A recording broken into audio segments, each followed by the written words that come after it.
If you want to get better at painting, you need to learn how to capture shadows. Shadows is what actually makes our paintings look three-dimensional because they're able to frame the highlights. Welcome to the white shell tutorial. We're going to focus on one of the most interesting concepts in watercolor painting. I'm talking about painting white objects, and this is where watercolor stands out among other mediums because we don't have the luxury of using white pigment. At least in traditional watercolor, there's no such thing. And instead, it's white paper that's considered true white color. So we will have to paint around true white. This is also what makes watercolors so beautiful because if we do this right, the effect will be a gorgeous, glowing light. We'll talk about painting shadows. There are many different types of shadows and none of them are truly gray. They all contain color. So in this video, I'm going to show you how to observe and capture the shadows using this white shell as an example. Before we start painting, let's examine the reference photo, identify the main shadows and sources of different colors in these shadows. We have two sources of light, strong yellow sunlight coming from the top right and the beautiful blue sky casting soft ambient blue light down and in every direction. The entire left and bottom side of the shell is in the shadow, colored mostly blue because it's getting a bit of that sky blue ambient light. Our goal is very straightforward. We need to cover everything that will eventually have some color with a very light first layer, I call it a background layer, and skip everything that we want to keep as white. So a lot of what we're doing is painting around the main highlights. Essentially, it's negative painting, so painting around something, but the areas that we're going to cover are quite large. We're going to start with the shell, focusing only on cool colors, starting with pure blue, and I love my phthalo blue green shade, but you can use any blue of your choice as long as it's transparent and preferably non-granulating. You can check the specifications on the tube or on the manufacturer's website, and the reason why transparency is important is because we're going to start very light and glaze a few layers on top. And you can see on the right hand side in my palette, I'm mixing my blue with a little bit of purple. This is optional if this is your first time painting something like this. Stick to one blue, but if you want to be a little bit more adventurous, purple will help as well as just a tiny variation on the color spectrum from cooler shadows to warmer shadows. Now let's observe these two sources of light interact on the bottom shadow, the one that's immediately under the shell. You can see that it has two main areas, one immediately under the shell where there is no light coming from the sky and also no light coming from the sun. So that area is the darkest and almost void of color. This is the least colorful part of our painting, but I'm still not using black. I'm going to use indigo, which has a little bit of gray in it, but still maintains some blue. Now, the outer area of the shadow is lacking the sunlight, but still has some ambient blue light coming from the sky, bouncing up everywhere and adding a little bit of color to this area. Lastly, we have a little bit of a reflection in certain areas, and those are coming from the inside of the shell, which is not visible to us. It's on the other side, but as you can see from some of the cracks and holes, it has a little bit of a warm reddish color, and so any light bouncing back from the table onto the shell surface and back into the shadow will color it a shade of warm pink, and so we're going to try and capture that as well. We're gonna let the shell dry out, then do the two flowers up on top, and then come back to the shell and add a little bit of a warm yellow glaze. The reason why we don't want to use yellow right away together with our blues is because they might mix and create some dirty greenish looking colors as a result. So that's why we're going to start with just pure blues and purples, let it dry, and then come back towards the end with yellow. So the plan is I'm going to cover the entire area, the entire surface of this flower, all petals, with magenta, and you can use any kind of cool pink as long as it's transparent. You can even use a quinacridone red, although it's probably more on the warmer side. Magenta I find works best just as a complement to the colors that we've used on the shell. We're going to talk a little bit more about how to read these different shadows and adjust your values, meaning how dark your shadow is, as we go along. Right now I'm going to just simply give you the most useful tip that I've ever applied for this type of work, and that's taking your reference photo and converting it to black and white. Our eyes are typically very distracted by variations in color temperatures, and of course every shadow has some color in it. Notice that we're not using any gray. If you want to paint a realistic object, a realistic white object, you will have to find some color in your shadows, traditionally somewhere around the blue side of the spectrum, but switching to black and white will help you judge how dark you want to go. As always, you will find the full real-time recording of this tutorial with detailed commentary, black and white outline, and step-by-step photos on my Patreon channel. And if you want to try on your own, I saved the link to the reference photo also in the video description. I'm slowing down, carefully going around the shell with the tip of my brush, making sure that I don't paint over those highlights, and look again at how much brighter those white highlights look now that we have a background. And it really didn't matter what kind of color we used in the background. It could have been a green leaf, it could have been just a body of water or an abstract splash of color. Just having some darker color in the background is pushing our shell forward, and the highlights are starting to glow. So it's gonna start looking better and better as we add more color.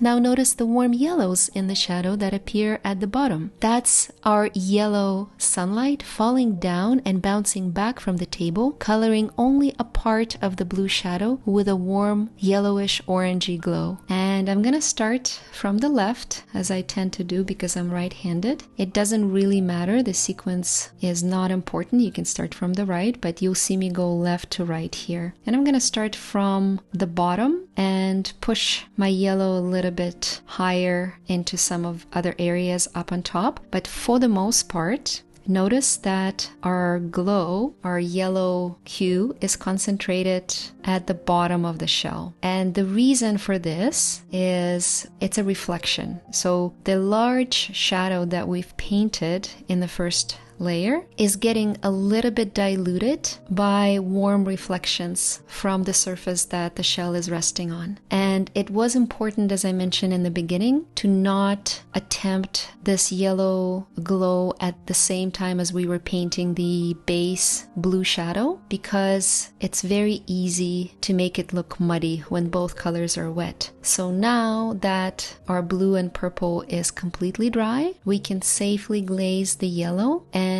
not worry about disturbing the blue purples underneath. Any transparent yellow will work because all we're doing is a light glaze, so use what you have. My preference is for warmer yellows. Maybe avoid something like Indian yellow, it's a little bit too intense, and you can lean all the way to the orangey side of the spectrum. And now we can move a little bit higher. So again, the tip of the shell only requires yellow at the bottom, on the bottom side of the shadow. And you can see I'm glazing it very, very lightly, just with the tip of my brush. I'm using my Escoda Perla here. And even though the tip looks purple, it's because I mostly have been using it with darker bluish watercolors. I assure you it's completely clean. I've been cleaning it diligently, so it's just some residual paint that's stuck in the white synthetic fiber. You may also add just a little bit of yellow up on top now that the bottom part is finished. And this is actually just following the same logic of the bottom of our shadows have a little bit of light yellow bounce back light. So this particular area, the protruding horn of the shell, is getting a little bit of that bounce back light, just like the bottom of the shell. At this stage, we need to let our shell dry out thoroughly, so give it a few hours. It's very important to have your first layer bone dry before we work on the next one. And I'm going to use this time to add some definition on the flowers. Now, I chose to add a petunia from my mom's garden and a hibiscus from a reference I found, but of course you can add anything, even an abstract wash of solid color, maybe even simply the blue sky like in the reference photo. It can be something very close to the same palette you've used on the white shell, or something completely different, and I always encourage you to experiment. The key thing here is that by adding background color, we are boosting the highlights on the shell and helping ourselves to further define the silhouette that would otherwise get lost in the white background. So now the flowers have some definition and we are ready to add this same definition to our shell. Our goal right now is to work with the same area of shadow that we have already painted, but this time we're going to accentuate the darkest parts, double down, so to speak, on certain areas, glazing the same blues, yellows, and purples that we did in the first layer, just slightly darker. And the key thing at this stage is to focus on the border between direct light, I'm talking about the sunlight that hits from the top right, and the main shadow on the shell. It's precisely in this area where light and shadow meet where we need to add more value by glazing more saturated color. If you've ever taken art courses and painted a sphere, you know exactly the area I'm talking about, the border between light and shadow, or the edge of light as I like to call it. Because if you recall just a few minutes ago, we know that on the left and at the bottom, this main shadow is catching some reflected sunlight, bouncing back from the surface in which the shell is placed. So it's a little bit lighter on that side. So what I'm doing is painting very, very carefully along this border, focusing primarily on the top edge of the shadow and sometimes a little bit to the left. So of course, we also have lots of these grooves and secondary shadows that complicate the process, but don't let this confuse you or prevent you from painting something, because you can always skip some of the details and simplify the job by only focusing on the main large shadow that covers the left-hand side in this case. A few additional tasks at this stage include accentuating the cast shadows from the shell horns. Treat them as separate objects that block the sunlight and leave very defined marks, very strong shadows. Let's not forget the broken horns. Each has a little bit of additional dark shadow in the center. The inside of the shell, these areas look dark, warm, and reddish in color, maybe with a little bit of orange or violet. You can go as dark as you want, and as long as you've kept the overall values light, so all the previous shadows we've painted, keeping them light to medium in terms of the value scale, then if you paint these red details a little bit darker, they will really stand out and make the shell look like it has even more depth. And of course, the large shadow all the way at the bottom. Here, let's again remember that warm bounce back light that's coming from the bottom, and use some deep brownish orange, maybe adding a few wavy lines to capture the intricate grooves on the surface of the shell. How dark and how saturated you go here depends completely on your style. Remember last week I told you I always create 2 or 3 versions of the same composition in order to work out the details, and so I already painted the shell once before using somewhat more juicy saturated pigments, and to be honest, getting a little bit lost in all the intricate details. As you can see, the approach is very similar in this version, but I've streamlined the process considerably in the second version and used more subtle color variations, making it look a little bit less decorative and more realistic. I also glazed some additional color on the flowers to bring it all together. Notice again the variation in values, or lights and darks, from very light pinks on top of the flowers to deeper, more saturated reds and purples all the way down. This again reinforces the sense of depth and accentuates the bright white highlights on top of the shell. Those would otherwise be completely lost, but now we have this strong silhouette. Please do subscribe, share, and like this video. This is the best way to let me know that you appreciate this content and you want to see more tutorials like this. Now let's move on to step 3.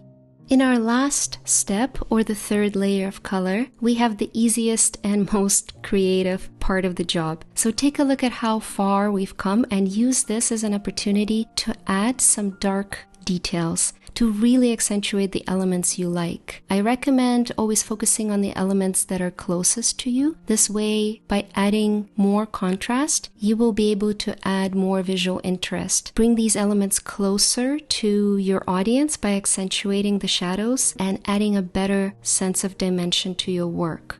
One of the areas that I thought was important are these small protruding horns that get a little bit lost in the larger shadows we've already painted. And of course, if you like, we can add a few cracks and imperfections. That's what gives our shell character. And they're so much fun to paint because we're almost done and we can see the overall composition came to life already. Hope you found these tips for painting light and shadow valuable. The best way to say things is to like and share the video. It really makes a difference. And if you're more interested in my botanicals, then check out this tutorial above. If you have any questions about this topic or any other topic we're covering on this channel, leave them in the comments below. Thank you for watching and painting with me. Don't forget to subscribe. I'll see you next week.